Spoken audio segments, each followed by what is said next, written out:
तो स्टार्ट करते हैं फाइलम प्लेटीहेलमिन्थेस। तो प्लेटीहेलमिन्थेस का आप समझो कि डोर्सो वेंट्रली फ्लैटेंड बॉडी होता है। इनका क्या होता है भाई, डोर्सो वेंट्रली फ्लैटेंड बॉडी होता है, इसीलिए इनको हम लोग फ्लैट वॉर्म्स भी बोलते हैं। ठीक है, तो प्लेटीहेलमिन्थेस को क्या बोला जाता है, प्लेटीहेलमिन्थेस को हम लोग बोलते हैं क्या, फ्लैट वॉर्म। इन्हीं को हम लोग फ्लैट वॉर्म्स बोलते हैं। क्यों बोलते हैं भैया, क्योंकि इनका क्या होता है, क्योंकि इनका डोर्सो वेंट्रली फ्लैटेंड बॉडी, आप समझो कि इनका क्या होता है भाई, dorso ventrally flattened body, dorso ventrally flattened body होता है, समझे ना, इनका डोर्सो वेंट्रली फ्लैटेंड बॉडी होता है, समझे, इसीलिए इनको बोलते हैं क्या, फ्लैट वार्म इनको बोलते हैं, समझे, डोर्सो वेंट्रली फ्लैटेंड बॉडी होता है भाई, इसीलिए इनको बोलते हैं क्या, फ्लैट वार्म, इनको भाई हम लोग बोलते हैं, समझ गए आपको। तो प्लेटीहेलमिन्थेस को हम लोग क्या बोलते हैं, फ्लैट वार्म बोलते हैं, क्योंकि इनका डोर्सो वेंट्रली फ्लैटेंड बॉडी होता है। ठीक है, चलो भाई ये तो हम लोग को समझ आया। चलो अब बात करते हैं भाई हम लोग क्या कि आखिर में इनके हेवी टार्ट के बारे में बात करते हैं। तो आखिर में कहाँ पाए जाते हैं हम लोग, क्या आप समझो कि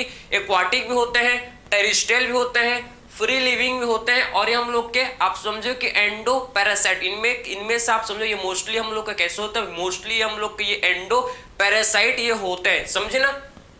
तो आपको ये समझ जाए। तो हम लोग ने बात किया कि आखिर में इनके हेवी टार्ट के बारे में भाई, तो आखिर में हम लोग ने हैवी टार्ट के बारे में बात किया। तो हैवी टार्ट, अगर हम लोग हैवी टार्ट को डिस्कस करें, तो आप समझना कि ये हम लोग क्या, आप समझो कि एक्वाटिक भी होता है, ये हम लोग क्या, आप समझना कैसे होते हैं भैया, एक्वाटिक भी होता है, ठीक है।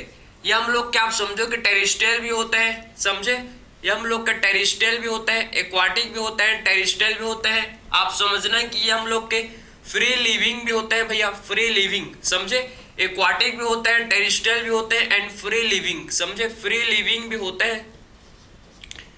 और ये हम लोग के एक्वाटिक भी होते हैं, फ्री लिविंग भी, आप समझो कि टेरिस्ट्रियल होते हैं, फ्री लिविंग होते हैं। और ये आप समझना कि भाई, ये आप समझना कि हम लोग के मोस्टली, आप समझो क्या होता है, ये मोस्टली आप समझना कि हम लोग के क्या होता है, एंडो पैरासाइट, ये हम लोग के मोस्टली जो कि कैसे होते हैं भाई, ये हम लोग के मोस्टली जो कि एंडो पैरासाइट, समझे ना। तो हम लोग के ये मोस्टली जो कि एंडो पैरासाइट ये होते हैं, क्लियर।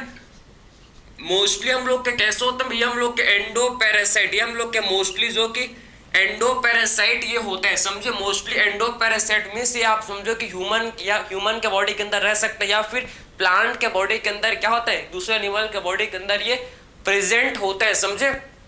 एंडो का मतलब इनसाइड, समझे, एंडो का मतलब क्या होता है, बॉडी के अंदर ये होते हैं भैया, बॉडी के अंदर, ये प्लांट के अंदर क्या होता है, ये प्रेजेंट होता है, इसीलिए इनको बोलते हैं क्या, इसीलिए बोलते हैं इनको एंडो पैरासाइट, इसीलिए इनको बोला जाता है क्या भाई, एंडो पैरासाइट भैया, इनको हम लोग बोलते हैं। ठीक है, अब बात करते हैं क्या, हम लोग अब बात करते हैं इनके कौन से इनका आखिर में लेवल ऑफ ऑर्गेनाइजेशन। तो आखिर में इनका आप देखो कि कौन सा भाई, ऑर्गन लेवल ऑफ ऑर्गेनाइजेशन होता है, ऑर्गन लेवल ऑफ ऑर्गेनाइजेशन इनका होता है। ठीक है, इनका कौन सा लेवल ऑफ ऑर्गेनाइजेशन होता है भाई, आप देखो कि इनका ऑर्गन लेवल ऑफ ऑर्गेनाइजेशन, इनका क्या होता है भैया, ऑर्गन लेवल ऑफ ऑर्गेनाइजेशन इनका होता है। ठीक है, ऑर्गन लेवल ऑफ ऑर्गेनाइजेशन भैया हम लोग को इनका देखने को मिलता है, ऑर्गन लेवल ऑफ ऑर्गेनाइजेशन भाई इनका होता है। ठीक है, फिर बात करते हैं इनके सिमेट्री के बारे में। तो कौन सा सिमेट्री आखिर में इनका, आप समझो हम लोग को इनमें कौन सी सिमेट्री, बायलेटरल सिमेट्री हम लोग को इनमें देखने को मिलता है, समझे ना,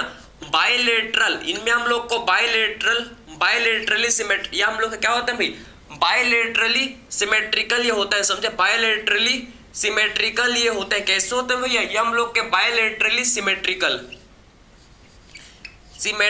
होता है, समझे ना।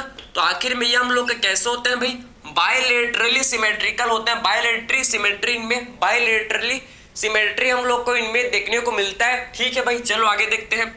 इनमें हम लोग को इनमें क्या होता है, 3 जर्म लेयर इनमें प्रेजेंट होता है, इसीलिए इनको बोलते हैं क्या, इनको बोलते हैं भैया हम लोग ट्रिप्लोब्लास्टिक, क्योंकि इनमें 3 जर्म लेयर क्या होता है भैया, प्रेजेंट होता है, इसीलिए इनको बोलते हैं ट्रिप्लोब्लास्टिक, इनको बोला जाता है क्या, ट्रिप्लोब्लास्टिक, समझे, ट्रिप्लोब्लास्टिक बोलते हैं, क्योंकि इनमें 3 जर्म लेयर क्या होता है भाई, प्रेजेंट होता है। ठीक है, ट्रिप्लोब्लास्टिक बोलते हैं क्योंकि इनमें 3 जर्म लेयर जो कि क्या होता है, प्रेजेंट होता है, क्लियर हुआ आपको। और इनमें ए सिलोमेट, ये हम लोग के कैसे होता है भाई, ए सिलोमेट, इनमें सिलोम एब्सेंट होता है, सिलोम प्रेजेंट नहीं होता, तो ये हम लोग का कैसे होता है भाई, ए सिलोमेट, ये हम लोग क्या होते हैं, कैसे, ए सिलोमेट ये होता है, समझे ना, ए सिलोमेट होता है, समझे बात को, ये हम लोग का कैसे होता है भाई, ए सिलोमेट होता है। ठीक, तो आपको इनके हैबिटेट के बारे में आपको समझ जाए कि आखिर में ये हम लोग एक्वाटिक भी होते हैं भैया, टेरेस्ट्रियल भी होते हैं, आप समझो कि हम लोग के क्या होते हैं, फ्री लिविंग भी होते हैं, समझे। और ये मोस्टली एंडोपैरासाइट होते हैं, इनसाइड दी बॉडी, बॉडी के अंदर ये प्रेजेंट होते हैं, ठीक है।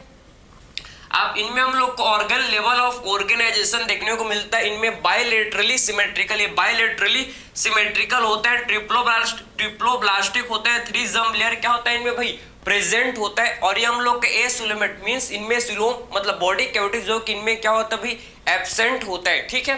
अब देखना, ये तो आपने बेसिक कैरेक्टरिस्टिक फीचर आपने देख लिया किसके, फाइलम प्लेटीहेल्मिन्थेस का आपने क्या देख लिया, आपने प्लेटीहेल्मिन्थेस के जनरल आपने कैरेक्टरिस्टिक फीचर आपने देख लिए, ठीक है। अब बात करते हैं, आप देखो भाई इनका बॉडी कैसा होता है, मैंने आपको बताया कि इनका बॉडी चपटे डोर्सो वेंट्रली फ्लैटेंड बॉडी का मतलब ये चपटे होते हैं, चपटे कैसे होते हैं भैया, हम लोग के चपटे होते हैं, इसीलिए फ्लैट वार्म, इसीलिए क्या बोलते हैं हम लोग के चपटे होते हैं, इसीलिए इनको क्या बोलते हैं, इसीलिए फ्लैट वार्म इनको बोला जाता है क्योंकि ये चपटे होते हैं, ठीक है भाई। ये तो हमको ये भी समझ आ गया। अब देखो इनके बॉडी में आप पैरासिटिक फॉर्म, इनमें क्या होती है हम लोग के पैरासिटिक फॉर्म, इनमें हम लोग आप समझो कि जो पैरासिटिक फॉर्म है ना, इसमें हम कुछ एडेप्टेशन जो पैरासिटिक फॉर्म है, जो पैरासिटिक फॉर्म है भैया, इनमें कुछ पैरासिटिक फॉर्म में कुछ एडेप्टेशन देखने को मिलता है।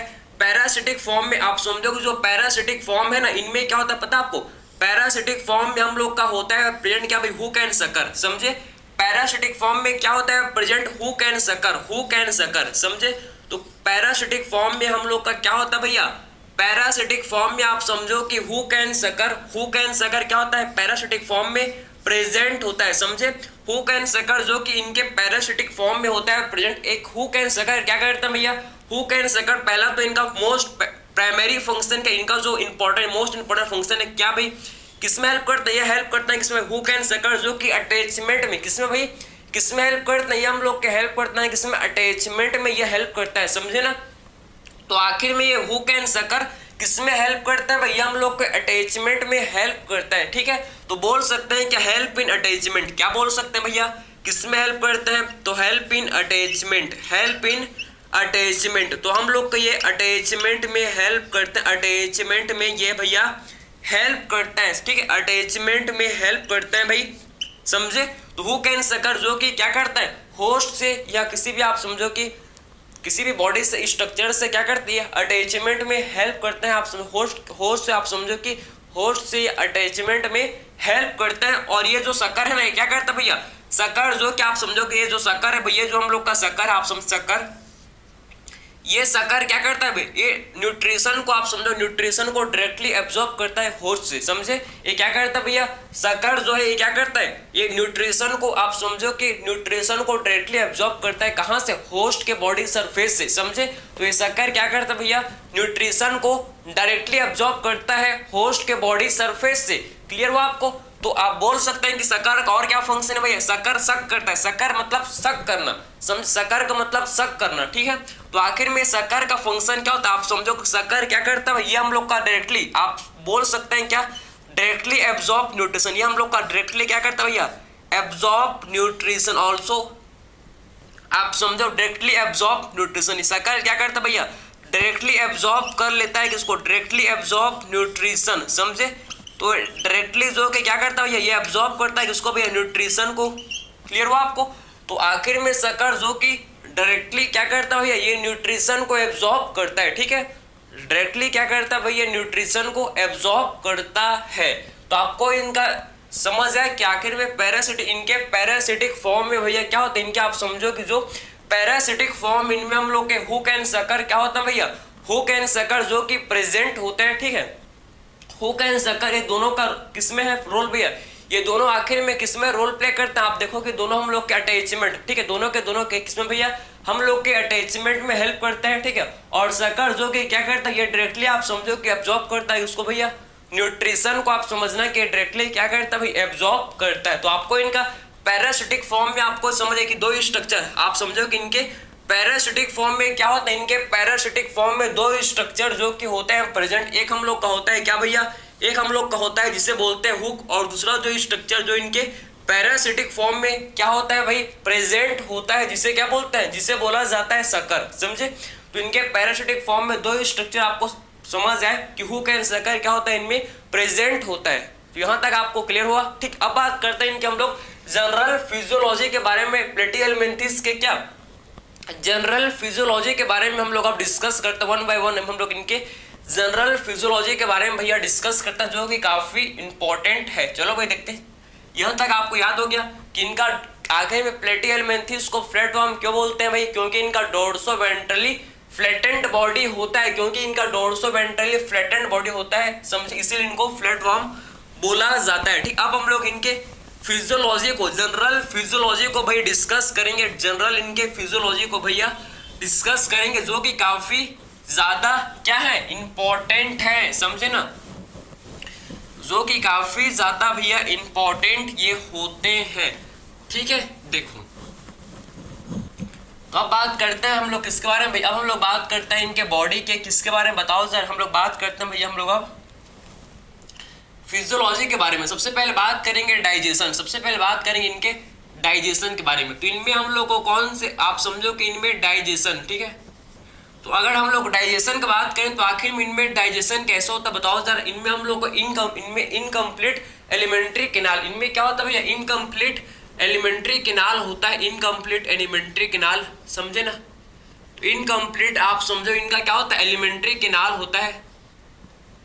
क्लियर हुआ आपको, इनकम्प्लीट इनका क्या होता है भाई, एलिमेंट्री कैनाल होता है। ठीक, इनकम्प्लीट इनका एलिमेंट्री कैनाल, जो कि क्या होता है भाई, प्रेजेंट होता है। इनकम्प्लीट इनका एलिमेंट्री कैनाल जो कि होता है। ठीक है भाई, चलो ये हमको समझ आया। ठीक है, फिर बात करते हैं इनके हम लोग क्या, रेस्पायरेशन के बारे में। तो आखिर में इनमें रेस्पायरेशन किसके थ्रू होता है भैया, रेस्पायरेशन होता है बॉडी सरफेस के, किससे भैया, इनमें रेस्पायरेशन होता है किससे, बॉडी सरफेस से। आप समझो कि बॉडी सरफेस होता है किसके थ्रू, डिफ्यूजन के थ्रू, समझो। तो इनमें रेस्पायरेशन बॉडी सरफेस होता है, आप समझो बॉडी सरफेस होता है किससे भैया, बाय डिफ्यूजन के थ्रू, बाय सिंपल डिफ्यूजन के थ्रू, समझे। तो इनमें रेस्पायरेशन आप समझो कि बॉडी सरफेस होता है, रेस्पायरेशन किससे होता है भैया, इनमें बॉडी सरफेस होता है बाय सिंपल डिफ्यूजन के थ्रू, किससे भैया, सिंपल डिफ्यूजन के थ्रू, सिंपल डिफ्यूजन के थ्रू, सिंपल डिफ्यूजन के थ्रू, समझे, सिंपल डिफ्यूजन के थ्रू इनमें हम लोग को रेस्पायरेशन भाई देखने को मिलता है। ठीक है भैया, चलो ये भी हमको समझ आया। ठीक है, अब बात करते हैं भैया हम लोग क्या, ये तो आपको समझ है ना कि आखिर में इनमें रेस्पायरेशन बॉडी सरफेस के थ्रू होता है, किससे भैया, सिंपल डिफ्यूजन से, सिंपल डिफ्यूजन होता है। ठीक है, अब बात करते हैं हम लोग इनके एक्सक्रीशन के बारे में। अब बात करते हैं भैया इनके एक्सक्रीशन के बारे में। तो आखिर में इनमें एक्सक्रीशन आप समझो कि इनमें हम लोग बात करेंगे कि आप लोग एक्सक्रीशन, तो एक्सक्रीशन के लिए आप समझो इनके पास क्या होता है, एक्सक्रीशन के लिए इनके पास क्या होता है भाई, इनके पास आप समझो कि फ्लेम सेल, सब इनके पास एक्सक्रीशन के लिए क्या होता है, इनके पास फ्लेम सेल इनमें होता है प्रेजेंट। और ये फ्लेम सेल को क्या बोलते हैं भाई, ये फ्लेम सेल को बोला जाता है क्या, प्रोटोनेफ्रिडिया, समझे ना। तो ये जो फ्लेम सेल है ना, इसी को हम लोग क्या बोलते हैं, प्रोटोनेफ्रिडिया। फ्लेम सेल को ये बोला जाता है क्या, प्रोटोनेफ्रिडिया, जो कि हेल्प करता है किसमें, एक्सक्रीशन एंड ओस्मो रेगुलेशन, दोनों में इसका रोल है, समझे। एक्सक्रीशन में भी है रोल इसका और ओस्मो रेगुलेशन में भी हेल्प करता है, समझे ना। तो आप वो हेल्प इन बोथ बोल सकते हैं, किसमें हेल्प करता है, help in both excretion and osmo help in both किसमें भैया, एक्सक्रीशन एंड ओस्मो रेगुलेशन, समझे, excretion and osmo regulation, excretion में भी एंड किसमें भैया, ओस्मो रेगुलेशन में, ओस्मो रेगुलेशन में, समझे। इसका रोल आप समझो कि एक्सक्रीशन में भी होता है और इसका रोल ओस्मो रेगुलेशन का मतलब समझते हो, सॉल्ट वाटर बैलेंस, समझे। ओस्मो रेगुलेशन का सिंपल मतलब है क्या, salt water balance, salt and water balance, इसी को ही क्या बोलते हैं, इसी को हम लोग ओस्मो रेगुलेशन बोलते हैं, समझे ना। तो सॉल्ट वाटर बैलेंस को ही क्या बोलते हैं, सॉल्ट वाटर बैलेंस को ही बोला जाता है कि इसी को हम लोग ओस्मो रेगुलेशन बोलते हैं। ठीक है, तो सॉल्ट वाटर बैलेंस को ही क्या बोलते हैं, इसी को हम लोग ओस्मो रेगुलेशन बोलते हैं। ठीक है, तो आपको ये क्लियर हुआ कि फ्लेम सेल कोई क्या बोलते हैं, प्रोटोनेफ्रिडिया। आखिर में इनका फंक्शन क्या होता है भाई, आखिर में आप समझो कि किसमें हेल्प करते हैं, ये हम लोग के excretion and osmo regulation, excretion and osmo regulation दोनों में ही क्या होता है, इनका रोल होता है, दोनों में ये अपने रोल प्ले करते हैं। ठीक है भैया, चलो ये भी हमको समझ आया, ये भी हम लोग को समझ आया। ठीक है, अब क्या बात करते हैं भाई, अब हम लोग बात करते हैं इनके नर्वस सिस्टम के बारे में। ये तो आपने डाइजेशन, रेस्पिरेशन, एक्सक्रीशन। अब बात करते हैं हम लोग नर्वस सिस्टम के बारे में, इनके नर्वस सिस्टम के बारे में। तो अगर हम लोग इनके नर्वस सिस्टम को देखें भाई, तो इनमें हम लोग का क्या होता है, आप समझो कि इनमें हम लोग क्या, आप समझो कि सॉलिड, आप समझना कि वेंट्रल साइड में सॉलिड 2 नर्व कॉर्ड होते हैं, समझे। वेंट्रल साइड में आप समझना कि सॉलिड 2 नर्व कॉर्ड क्या होते हैं, प्रेजेंट होते हैं, समझे। तो बोल सकते हैं कि इनमें क्या होता है, आप समझो कि वेंट्रल साइड में क्या होता है, सॉलिड 2 नर्व कॉर्ड जो कि प्रेजेंट होते हैं। और इनका नर्वस सिस्टम कैसा होता है, लेडर लाइक। इनका नर्वस सिस्टम कैसा होता है भैया, क्या होता है, लेडर लाइक होता है, मीन्स सीढ़ी जैसे। आप देखोगे इनका नर्वस सिस्टम लेडर लाइक होता है, ऐसे आप समझो कि नर्वस सिस्टम इनका होता है कैसे, लेडर लाइक, मीन्स सीढ़ी जैसे इनका क्या होता है, नर्वस सिस्टम होता है भैया। कैसे होता है, कहाँ होता है, ये हम लोग का वेंट्रल होता है, कहाँ होता है, ये हम लोग का वेंट्रल होता है, सॉलिड होता है, आप समझो कि वेंट्रल होता है, सॉलिड होता है, और 2 नर्व कॉर्ड, वेंट्रल होता है भाई, सॉलिड होता है, और कितना भाई, एंड हम लोग का इसमें 2 नर्व कॉर्ड, इसमें हम लोग का 2 नर्व कॉर्ड इनमें प्रेजेंट होता है, इनमें हम लोग का 2 नर्व कॉर्ड क्या होता है, इनमें प्रेजेंट होता है, समझे। तो इनका हम लोग बात करें अगर नर्वस सिस्टम के बारे में, तो इनका नर्वस सिस्टम कैसा होता है भैया, इनका नर्वस सिस्टम आप देखो भाई, लेडर लाइक होता है, समझे। वेंट्रल होता है भाई, सॉलिड होता है, और इसमें हम लोग का 2 नर्व कॉर्ड जो कि प्रेजेंट होता है, समझे। तो आपको समझ जाए कि इनका जो नर्वस सिस्टम वेंट्रल है, सॉलिड है, और 2 नर्व कॉर्ड इनमें प्रेजेंट है, वेंट्रल है, सॉलिड है, और इनमें 2 नर्व कॉर्ड इनमें क्या है भाई, प्रेजेंट होता है, 2 नर्व कॉर्ड इनमें क्या होता है, प्रेजेंट होता है। तो इनका आपको नर्वस सिस्टम के बारे में भी आपको पता हो गया, चल गया। इनके आपको नर्वस सिस्टम के बारे में भी आपको आई होप पता लग गया, ठीक है। अब बात करते हैं भाई इनके रिप्रोडक्शन के बारे में। अभी तो हम लोग ने फिजियोलॉजी को डिस्कस किया था, अब बात करते हैं इनके रिप्रोडक्शन के बारे में डिस्कस करते हैं। यहाँ तक आपको समझ है, आई होप यहाँ तक आपको समझ आया होगा। अब बात करते हैं इनके हम लोग किसके भैया, रिप्रोडक्शन के बारे में हम लोग आप डिस्कस कर लेते हैं, जो कि काफी इंपॉर्टेंट है भैया।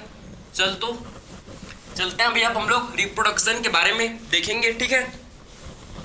तो इनमें हम लोग को दोनों टाइप का रिप्रोडक्शन देखने को मिलता है, एसेक्सुअल एंड सेक्सुअल, दोनों टाइप का रिप्रोडक्शन हम लोग को इनमें देखने को मिलता है, ठीक है।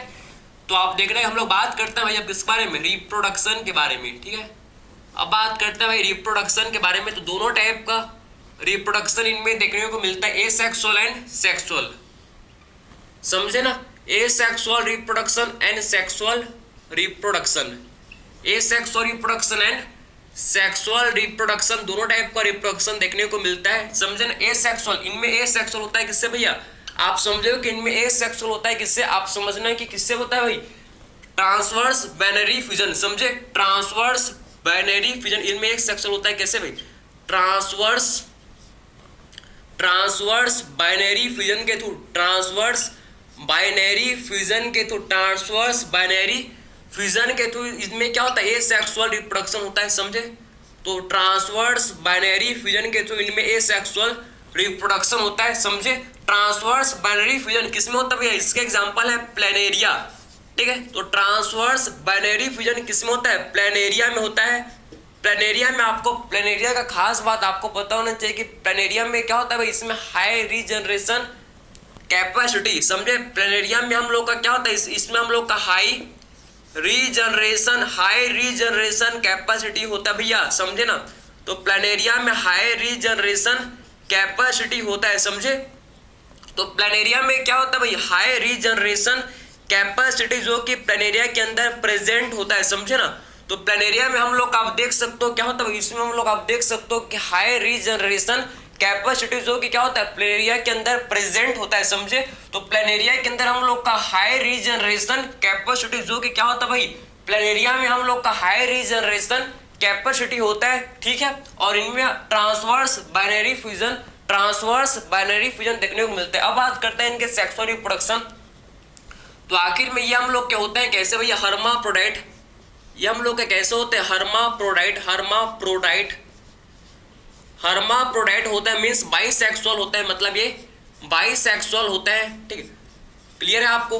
और आखिर में आप समझना है कि इनमें हम लोग को क्या देखने को मिलता है भैया, इनमें हम लोग को इंटरनल फर्टिलाइजेशन, इनमें क्या होता है, इंटरनल फर्टिलाइजेशन, इनमें हम लोग इंटरनल फर्टिलाइजेशन होता है, इनमें इंटरनल फर्टिलाइजेशन होता है, ठीक, इंटरनल फर्टिलाइजेशन होता है और इनका इनडायरेक्ट डेवलपमेंट, ठीक है। इनमें हम लोग को इंटरनल फर्टिलाइजेशन देखने को मिलता है और इनमें हम लोग का इनडायरेक्ट कैसा डेवलपमेंट भाई, इनडायरेक्ट डेवलपमेंट। इनमें आप देखो कि इनडायरेक्ट डेवलपमेंट देखने को मिलता है, समझे, इनमें इनडायरेक्ट डेवलपमेंट जो कि इनमें देखने को मिलता है, ठीक है, समझ जाए आपको। तो इनमें आप देखो भाई कि इनमें इंटरनल फर्टिलाइजेशन कैसा बॉडी के अंदर, इंटरनल मींस अंदर, समझे, तो इनमें क्या होता है, बॉडी के अंदर इनमें फर्टिलाइजेशन होता है, ठीक है, और इनमें डेवलपमेंट भी कैसा, इनडायरेक्ट मींस, इनडायरेक्ट डेवलपमेंट का मतलब है कि इनमें लार्वल स्टेज इन्वॉल्व होते हैं। इनमें क्या होता है भाई, इनमें लार्वल स्टेज जो कि इनमें प्रेजेंट होता है, समझे। तो आपको ये समझ जाए हम लोग का डेवलपमेंट डायरेक्ट हुआ कि इनडायरेक्ट। हम लोग लार्वा थे क्या, नहीं, हम लोग लार्वा नहीं थे, हम लोग का डायरेक्ट डेवलपमेंट। हम लोग का क्या हुआ भैया, जाइगोट से सीधा एम्ब्रियो बना, कोई भी इसमें लार्वा स्टेज नहीं होते, ठीक है। लेकिन इनमें आप समझो कि जाइगोट से सबसे पहले लार्वा बनेगा, लार्वा से फिर एम्ब्रियो, तो इनमें इसको बोलते हैं क्या, इनडायरेक्ट डेवलपमेंट इससे बोला जाता है, ठीक है, समझ है आपको। तो आपने रिप्रोडक्शन के बारे में आपने देख लिया कि दोनों टाइप का रिप्रोडक्शन देखने को मिलता है भैया, कौन कौन सा, एसेक्सुअल एंड सेक्सुअल रिप्रोडक्शन दोनों टाइप का। एसेक्सुअल आप समझो कि कैसा होता है, ट्रांसवर्स बाइनरी फ्यूजन, जो कि प्लेनेरिया में भैया हम लोग को देखने को मिलता है, समझे। प्लेनेरिया में हाई रीजनरेशन कैपेसिटी होता है, समझे। सेक्सुअल रिप्रोडक्शन हर्माफ्रोडाइट होता है, बाइसेक्सुअल ये होते हैं, ठीक है। इनमें इंटरनल फर्टिलाइजेशन होता है भैया, इनडायरेक्ट डेवलपमेंट हमको देखने को मिलते हैं, ठीक है, समझ है आपको। इसके एग्जांपल की बात करें तो इसके एग्जांपल आपको याद होने चाहिए, टीनिया एंड फैस्यूला। आपके सर्टेन दो ही एग्जांपल दिए भैया, कौन कौन से, इसके एग्जांपल आपके सर्टेन दो ही दिए, कौन कौन से भैया, टीनिया, ठीक है। आप इसके एग्जांपल आपके सर्टेन दो ही है, taenia and fasciola, taenia and fasciola भैया, टीनिया एंड फैस्यूला। टीनिया को बोलते हैं क्या, टीनिया को बोला जाता है, क्या बोलता है, टैपवॉर्म। टीनिया को बोलते हैं क्या भैया, टैपवॉर्म, ठीक है। टीनिया को बोलते हैं क्या, टैपवॉर्म, एंड फैस्यूला को बोलते हैं क्या, लीवर फ्लूक, समझे। लीवर फ्लूक इसे बोलता है, लीवर फ्लूक इसे बोलता है, ठीक है। तो आपको ये समझ है, टीनिया को बोलते हैं क्या, टीनिया को बोला जाता है, टीनिया को बोलते हैं टैपवॉर्म, ठीक है, एंड फैस्यूला को क्या बोलते हैं भाई, लीवर फ्लूक इसे बोलता है, समझे। तो टीनिया को टैपवॉर्म एंड फैस्यूला को क्या बोलता है, लीवर फ्लूक इसे बोलते हैं, ठीक है। टीनिया को टैपवॉर्म एंड फैस्यूला को लीवर फ्लूक, ये दोनों के दोनों क्या होते हैं भैया, डाइजेनेटिक पैरासाइट है, दोनों के दोनों क्या, टीनिया ले लो चाहे आप फैस्यूला ले लो, Taenia and Fasciola both are digenetic parasite. Digenetic parasite का मतलब समझते हो कि इनको दो होस्ट का रिक्वायर्ड है भैया अपने लाइफ साइकिल को कंप्लीट करने के लिए, समझे। इनको दो होस्ट का क्या होता है भैया, रिक्वायर्ड होता है, किस लिए, अपने लाइफ साइकिल को कंप्लीट करने के लिए, इसीलिए बोलते हैं क्या, इसीलिए इनको बोलते हैं कि हम लोग के Taenia and Fasciola both are digenetic parasite, दोनों के दोनों क्या होते हैं भैया, ये हम लोग के डाइजेनेटिक पैरासाइट। इनको दो होस्ट का जरूरत पड़ता है अपने लाइफ साइकिल को कंप्लीट करने के लिए, समझे। Taenia for tapeworm, Fasciola for liver fluke इसे बोलते हैं, समझे ना। तो आई होप आपको प्लेटिहेल्मिन्थेस के एग्जांपल आपको याद हो गए भाई, आपको समझ आए, ठीक है। प्लेटिहेल्मिन्थेस को फ्लैटवर्म बोलते हैं, कहाँ मोस्टली हम लोग को कहाँ मिलता है, एंडोपैरासाइट। ये आपके एंडोपैरासाइट है बॉडी के अंदर, आप समझो कि पैरासिटिक फॉर्म में क्या होता है भाई, प्रेजेंट होता है। इनमें हुक एंड सकर होता है, हुक एंड सकर किसके हेल्प से क्या करता है, हुक एंड सकर के हेल्प से क्या करते, अटैचमेंट करते हैं और होस्ट के न्यूट्रिशन को क्या करता है, होस्ट के न्यूट्रिशन को डायरेक्टली एब्जॉर्ब करता है सकर के हेल्प से। क्या करता है भैया, होस्ट के न्यूट्रिशन को डायरेक्टली एब्जॉर्ब करता है, किसके हेल्प से, सकर के हेल्प से, सकर के हेल्प से एब्जॉर्ब करता है, ठीक है। फिर हम लोग ने बात किया कि इनमें आप देखो भाई कि इनका जो फीचर हम लोग ने बात की, organ level of organisation, bilateral symmetry, triploblastic होते हैं और ये सिलोमेट होते हैं, ठीक है। रिप्रोडक्शन का बात किया हम लोग ने, एसेक्सुअल सेक्सुअल दोनों टाइप का होता है रिप्रोडक्शन। ट्रांसवर्स बाइनरी फ्यूजन होता है एसेक्सुअल रिप्रोडक्शन में।